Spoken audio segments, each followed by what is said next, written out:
अस्सलामु अलैकुम वरहमतुल्लाहि वबरकातुह। अल्लाह के नाम से शुरू करता हूँ जो बड़ा मेहरबान निहायत रहम करने वाला है। आज का हमारा मौजू है शरीयत की ज़बान में स्टॉक मार्केट में इन्वेस्टमेंट कब हलाल है, क्या क्या चीज़ें आपको देखनी है, वो सारे क्राइटेरियाज़ जो है मैं आपको सुनाऊँगा। सहारनपुर में एक बिजली की कंपनी थी, बिजली बनाने वाली, इलेक्ट्रिसिटी प्रोडक्शन करने वाली एक कंपनी थी। उस 1936-37 की बात है। उस कंपनी ने जो है अपने शेयर ऑफलोड किए और लोगों को अपने शेयर बेचे। तो उस वक्त एक सवाल किया गया कि भाई इस तरह से एक कंपनी है और उस कंपनी में जो है वो कंपनी अपने हिस्से बेच रही है। आज के ज़माने में तो 10 रुपये नॉर्मली होता है, पहले 100 रुपये 1000 रुपये की फेस वैल्यू के भी शेयर हुआ करते थे। बहरहाल तो ये वो कंपनी शेयर बेच रही है और जैसे कंपनी मुनाफा करेगी, कंपनी कारोबार करेगी, उसमें मुनाफा होगा तो उस मुनाफे का हिस्सा हमें भी मिलेगा। तो ये सवाल किया गया। यही जवाब असल में आज के हमारे सवाल जवाब और हलाल हराम होने की बुनियाद है। वही जवाब जो है बुनियाद है।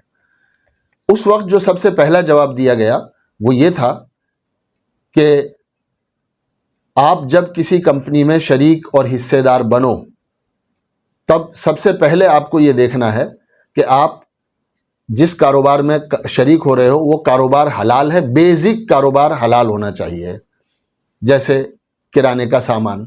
आजकल का जो रिटेल बिजनेस है, कपड़ों का हो, किराने का हो, है ना, सब्जियों का हो, का ये हलाल, बेसिकली हलाल काम है। ऐसे ही प्रोडक्शन से रिलेटेड चीज़ें हैं। कोई चीज़, कोई कारखाना है, लोहा बनाते हैं, लोहे की कोई चीज़ बनाते हैं, है ना, सामान बनाकर बेचा जाता है, कपड़ा बना के बेचा जाता है। तो स्टील की कंपनी है और इसी तरीके पर टेलीकम्युनिकेशन की कंपनी है। तो इस तरह के जो कारोबार हैं जो बेसिकली हलाल हैं, जायज़ हैं, शरीयत में वो कारोबार हराम नहीं है। कौन कौन से कारोबार हैं जो हराम होने की कैटेगरी में डायरेक्ट आते हैं? बैंकिंग सारा का सारा, इसलिए कि उसका लेन देन सूदी है। इंश्योरेंस कंपनीज, वो इसलिए कि उसके लेन देन में गरर है, अनसर्टेनिटी और वॉलेटिलिटी है, यानी बहुत ज़्यादा अनसर्टेनिटी है। और दूसरे उसमें भी सूद और रिबा पाया जाता है। तीसरे गुनाह के काम में, गुनाह का काम, कोई भी काम जो गुनाह है शरीयत की ज़बान में, हर वो काम जो अनलॉफुल है, गाना बजाना है, इसी तरीके पर फिल्मिंग है, पोर्नोग्राफी है। तो इस तरह की जितनी चीज़ें हैं इसको प्रोवाइड करने वाली, जुआ खेलने खिलाने वाली जो कंपनियां हैं, ये बेसिकली हराम समझी जाती हैं। इसके अलावा जितने कारोबार हैं, चाहे वो बेचने और ख़रीदने से हो या माल बनाने और बनाकर बेचने से हो, जूता बनाना, कपड़ा बनाना और जो है खेती करना, खाद जो है खाद बनाना, चीज़ें उगाना, ये सारी की सारी चीज़ें हलाल हैं। तो बेसिकली जो चीज़ें अपने कारोबार में हलाल हैं वो हलाल है। अब उसमें ये भी पूछा गया था कि भाई ये जो कंपनियां होती हैं, ये जब पैसा, इनके पास पैसे की ज़रूरत होती है तो ये बैंक से कर्जा ले लेती हैं, या कुछ पैसे को कभी जब इनके पास पैसा बच जाता है तो ये सूद पर जो है पैसा दे भी देती हैं, अपने पैसे को बैंक को या किसी भी फ़र्द को दे देती हैं और उससे सूद वसूल करती हैं। तो पहली शर्त ये थी कि कारोबार हलाल हो बेसिकली। दूसरी शर्त ये लगाई कि चूंकि कंपनी चलाने वाला आदमी जो है वो गैर मुसलमान है या वो आदमी है जो शरीयत के उसूल का पाबंद नहीं है या उसकी जिम्मेदारी में नहीं आते वो, और हम जो है वो छोटे और मिनिमम पार्टिसिपेशन के साथ जो है हम उसके शेयर होल्डर हैं, छोटे शेयर धारक हैं, शेयर होल्डर हैं। इसलिए हमारी जिम्मेदारी यह है कि हम उस कंपनी के बिजनेस में शरीक हो जाएं और जब एनुअल जनरल मीटिंग आए तो उस एनुअल जनरल मीटिंग में जाएं और लिखें, उनको जाएं और जाकर ज़बानी तौर पर अपना एतराज़ जो है दर्ज कराएं या उनको तहरीर भेजें और उसमें ये लिखें कि हम आपके छोटे शेयर होल्डर हैं, हम मुसलमान हैं और हमारे मज़हब में सूद लेना देना दोनों जायज़ नहीं है।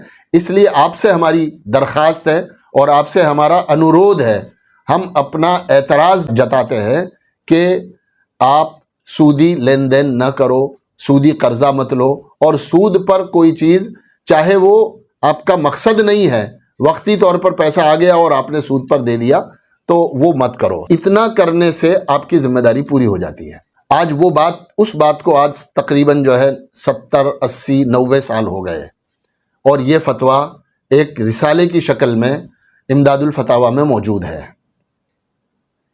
तो इसकी बुनियाद पर लोग ये जो आज जो उसूल हैं नए, पिछले 20, 30, 25 साल में जो उसूल हमने नए डाले हैं, उससे पहले इतनी ही बात थी।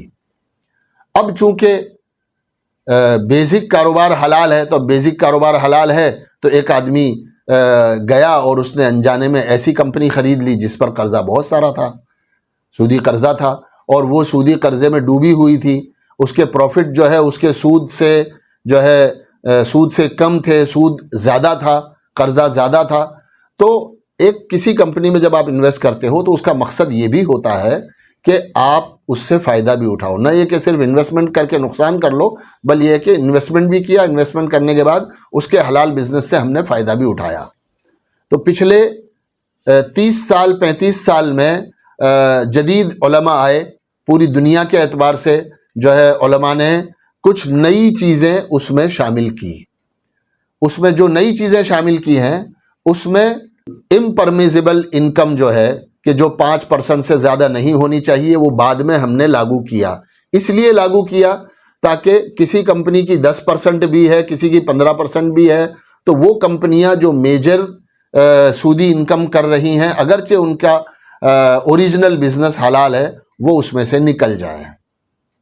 ऐसे ही जो सूदी कर्जा है, उस सूदी कर्जे की कोई डेफिनेशन उस वक्त नहीं लिखी थी, लेकिन अब बाद के उलमा ने पूरी दुनिया में नास्डेक से लेकर निफ्टी तक जहाँ जहाँ उलमा हैं और मुफ्तियान किराम हैं, इस्लामिक स्कॉलर्स हैं, उन्होंने एक आदमी ने नहीं बल्कि इसकी एक कमेटी बनाई गई, और उलमा की एक बड़ी तादाद ने, उलमा के एक बड़े मजमुए ने, 100, 200, 400, 500 उलमा की एक कमेटी ने मिल करके ये चीज़ें और ये उसूल तय किए हैं। इसलिए जो लोग जायज़ नाजायज़ को पूछते हैं ना, तो वो जायज़ नाजायज़ को पूछने वाले ये बात सुन ले कि ये जो मैं बता रहा हूँ उलमा के एक सेमिनार का तय की हुई चीज़ है। इसमें किसी एक मुफ्ती की राय के ज़रिए से जो है ये चीज़ें तय नहीं की गई। तो पहली कंडीशन बिजनेस हलाल हो। दूसरी कंडीशन क्या है? दूसरी कंडीशन यह है कि अगर कंपनी ने कोई कर्जा लिया है तो वो 25%, 30%, 33% उसकी एसेट वैल्यू जो है, यानी उसकी जो बुक वैल्यू है, एक है मार्केट कैप, एक है बुक वैल्यू। हमने मार्केट कैप और बुक वैल्यू को पहले समझाया है आपको। तो उसकी जो बुक वैल्यू है, उसकी बुक वैल्यू से 33% से ज़्यादा नहीं होनी चाहिए। हमारे देयार के और हमारे एशिया के जो उलमा हैं वो इस पर है कि 33% से नहीं होनी चाहिए। इसलिए कुछ ऐप्स जो दूसरी आप देखोगे तो किसी ऐप में 33 है, किसी में 30 है, किसी में 25 है। तो किसी कंपनी ने अगर कर्जा 33% ले रखा है तो जिस ऐप में 25% का कैप है वो उसको जो है वो हराम कहेगी। तो ये जो हराम कहना है ये बेसिकली बिजनेस पर नहीं जाता है, ये क्राइटेरिया पर जाता है जो बाहरी क्राइटेरिया है। इसलिए ऐसा फर्क हो सकता है। इसलिए हम लोगों को ये कहते हैं कि आप कोई एक ऐप, आजकल 4-5 ऐप हैं, तो कोई एक ऐप फ्री की हो या वो सब्सक्रिप्शन वाली हो, वो आप ले लो और उस एक ऐप को जो है फॉलो करके और इन सारे उसूल के मुताबिक एक ही ऐप को फॉलो करो। 4 ऐप में अलग अलग एक स्टॉक को मत देखो। ये ऐसा ही है जैसा आपने किसी एक मुफ्ती साहब से अपना मसला पूछा और मसला पूछने के बाद उनके जवाब पर जब आप मुतमईन हो गए तो अब आप अमल कर लो। ज़रूरी नहीं है कि 10 मुफ्ती जो है आपके मसले में ये जवाब दें कि हाँ सही है। हो सकता है किसी और की राय कुछ और भी हो और वो राय बाकी 4 से जो है बदली हुई हो, बाकी 6 के मुकाबले में बदली हुई हो। ये एक ओपिनियन है जो हर आदमी को उसके हाल के एतबार से दिया गया है। तो ये जो ओपिनियन है शेयर बाज़ार में इन्वेस्टमेंट करने का, ये हमारे मुल्क के एतबार से, हमारे यहाँ की सूरत हाल को सामने रखते हुए और दुनिया के हालात को सामने रखते हुए उलमा ने दिया है, मुफ्तियान किराम ने दिया है और मुफ्तियान किराम के एक बड़े सेमिनार ने उसको अलग अलग जगहों पर अलग अलग मौक़ों पर पास किया हुआ है। आलमी लेवल के सेमिनार भी दुनिया में हुए हैं, हमारे मुल्की लेवल के सेमिनार भी दुनिया में हुए हैं और उस एतबार से उसको किया गया है। तीसरी चीज़, ये जो आईटी कंपनियां होती है ना, इनके पास जो इलिक्विड एसेट होता है वो बहुत थोड़ा सा होता है। कभी कभी इलिक्विड एसेट, क्योंकि उनका सारा काम जो है वो कंप्यूटर पे होता है और मेन एसेट उनका काम करने वाला इंसान, आदमी होता है, इसलिए उनको इलिक्विड एसेट के लिए ज़मीन, मशीन, कारखाना है ना, और इंस्ट्रूमेंट, बहुत सारे इंस्ट्रूमेंट्स नहीं लगते हैं, बल्कि एक कंप्यूटर लगता है और इंटरनेट लगता है। इसलिए इसमें एक कैप ये लगाया कि आपके पास इलिक्विड एसेट जो है, ऐसा असासा, ऐसा सामान जो जिसको छुआ जा सकता है, जिसको टच किया जा सकता है, जिसको उठाया पकड़ा जा सकता है, वो पूरी मार्केट कैप के मुकाबले में 20% होना चाहिए। 100 करोड़ की कंपनी हो तो 20 करोड़ का आपके पास जो है वो इलिक्विड एसेट होना चाहिए। तीसरी कंडीशन, जो इम्परमिजिबल इनकम है वो 5% भी हो सकती है, सूद की इनकम, कि जो हमारा पैसा बच गया था, कंपनी का पैसा बच गया था, तो कंपनी ने जो है उसकी फिक्स डिपॉजिट कर ली, या कंपनी के पास पैसा था उन्होंने कोई बॉन्ड्स खरीद लिए, या कंपनी के पास पैसा था उन्होंने कोई भी ऐसा काम कर लिया जिससे इनकम सूद की आई, बिजनेस के मुनाफे की नहीं आई। तो टोटल जो मुनाफा हुआ है, 100 करोड़ की कंपनी है, 100 करोड़ की कंपनी ने नेट मुनाफा किया 10 करोड़ का, और उस 10 करोड़ के मुनाफे में 50 लाख रुपए जो है वो मिसाल के तौर पर सूद के भी आए हैं। तो 50 लाख रुपए 10 करोड़ के मुनाफे के मुकाबले में कितने बनते हैं? 5% बन जाते हैं। तो 5% से कम होना चाहिए। 10 करोड़ के मुनाफे में उस कंपनी का मुनाफा अगर सूद की इनकम से आया है तो वो 50 लाख से कम होना चाहिए। 30 लाख हो, 25 लाख हो, 45 लाख हो, तब तक वो कंपनी जो है शरिया कंप्लायंट रहेगी, जो उसूल हमने बनाए हैं उसके मुताबिक। तो 3 चीजें हो गई। बेसिक बिजनेस हलाल हो, दूसरा कंपनी का कर्जा 33% उसकी टोटल एसेट से 33% से कम हो, तीसरी चीज उसका इलिक्विड एसेट जो है उसकी टोटल मार्केट कैप के मुकाबले में कम से कम 20% होना चाहिए, उससे कम नहीं होना चाहिए, चौथी चीज जो है इम्परमिजिबल इनकम जो है वो 5% से कम होनी चाहिए। ये 4 बुनियादी क्राइटेरिया हैं। उसके अलावा 2 क्राइटेरिया और भी हैं। 5वीं चीज जो है वो ये है कि कोई कंपनी ऐसी है कि उसके बिजनेस में कुछ चीजें हराम आ जाती हैं, उसके बिजनेस में कुछ चीजें हराम आ जाती हैं। जैसे होटल का बिजनेस है, होटल के बिजनेस में होटल का बिजनेस क्या है कि उसमें आदमी आता है, आपके यहाँ मेहमान बनता है, रहता है 24 घंटे, 1 दिन 2 दिन 4 दिन उसका पेमेंट करता है, आप उसकी खिदमत करते हो। ये कंपनी का मेन बिजनेस है। लेकिन जब खाने पीने की चीजें आप उनको सर्व करते हो, खाने पीने की चीजें आप उनको सर्व करते हो, जो बड़ी होटलें हैं, 5 स्टार होटलें हैं, उनमें शराब भी सर्व की जाती है। तो वो जो शराब का हिस्सा है, वो जो शराब का हिस्सा है, ये एक मिसाल दे रहा हूं मैं आपको, मैं होटल इंडस्ट्री का कोई फतवा नहीं दे रहा हूं, मैं आपको मिसाल दे रहा हूं। तो ये जो शराब बेचने का जो कारोबार है, ये शराब बेचने का कारोबार हराम है, लेकिन टोटल इंडस्ट्री में 100 करोड़ रुपए की कंपनी में उस कंपनी ने खिदमत करके और सर्विस दे करके 10 करोड़ रुपए मिसाल के तौर पर कमाए, और उन 10 करोड़ में 10 लाख रुपए का बिजनेस जो है वो उसका भी है। तो इसमें क्राइटेरिया यह है कि अगर हराम बिजनेस शामिल हो तो वो हराम बिजनेस जो है वो 33% से कम होना, बिजनेस प्रॉफिट की बात नहीं है उसमें, हराम बिजनेस 33% से कम होना चाहिए। स्टॉक खरीदने के लिए, स्टॉक खरीदने के लिए इसकी मिसाल देते हैं हम आपको। कोई आदमी आया और आकर किसी मुफ्ती साहब से पूछता है, अजी फलां के यहाँ से मुझे दावत आई है और तो मैं उनकी दावत में जाऊं या न जाऊं। भाई क्यों सवाल कर रहे हो? कि उनकी दुकान भी है और उनका कारखाना भी है, लेकिन वो सूदी लेन देन भी करते हैं, या उनका शराब का भी बिजनेस है और मुझे जाना उनके यहाँ ज़रूरी है। तो उसका मसला ये है, उसका जवाब ये है उसूली एतबार से कि भाई अगर उनकी गालिब आमदनी मैक्सिमम आमदनी उनकी अगर जो है वो हलाल तरीके से है तो आप ऐसे आदमी की दावत जाकर खा सकते हो। और अगर उसकी मैक्सिमम आमदनी यानी 33% से ज़्यादा जो है उसको मैक्सिमम गिना जाता है शरीयत में कि 33% से ज़्यादा उसकी आमदनी हराम है, तो फिर ऐसे आदमी का हदिया कबूल करना या ऐसे आदमी की दावत में जाना ये जायज़ नहीं है, दुरुस्त नहीं है। तो ये 5 क्राइटेरियाज जो हैं ये हैं जिनको आप अच्छी तरह समझ लो। आइंदा हम जो है किसी एक कंपनी को लेकर इन 5 चीज़ों को देख भी सकते हैं कि देखो कंपनी का बिजनेस हलाल है, इसके इललिक्विड एसेट 20% से ज़्यादा है और इसकी इम्परमिजिबल जो इनकम है वो 5% से कम या ज़्यादा है, और इसी तरीके पर उसका टोटल बिजनेस के मुकाबले में कुछ हराम बिजनेस अगर है तो वो इतना है।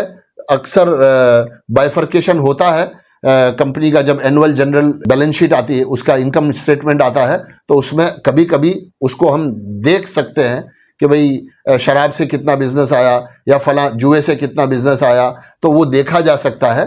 तो उस तरह से अगर कोई कंपनी हमें मिलेगी तो इंशाल्लाह हम उसका एनालिसिस भी आपके सामने करेंगे ताकि आप भी उस तरह से कंपनी को देख सको। तो ये बुनियादी चीज़ें हैं जिनको देखना ज़रूरी है। अब ये है कि अक्सर लोग पूछते हैं कि भाई फला ऐप में तो TCS हराम है, दूसरी ऐप में हलाल है, इन्फोसिस फला ऐप में हलाल है, फला में हराम है। तो आपके लिए ज़ाब्ता यह है कि आप कोई भी एक ऐप पकड़ लो और उस एक ऐप को अपने साथ रखो। जितनी भी ऐप हैं तकरीबन वो मैंने थोड़ा देखा है, वो सही ही हैं और ज़ाब्ते के मुआफिक हैं और उस ज़ाब्ते के मुआफिक वो काम करती हैं और आप किसी एक ऐप को लेकर के उस पर चल सकते हो।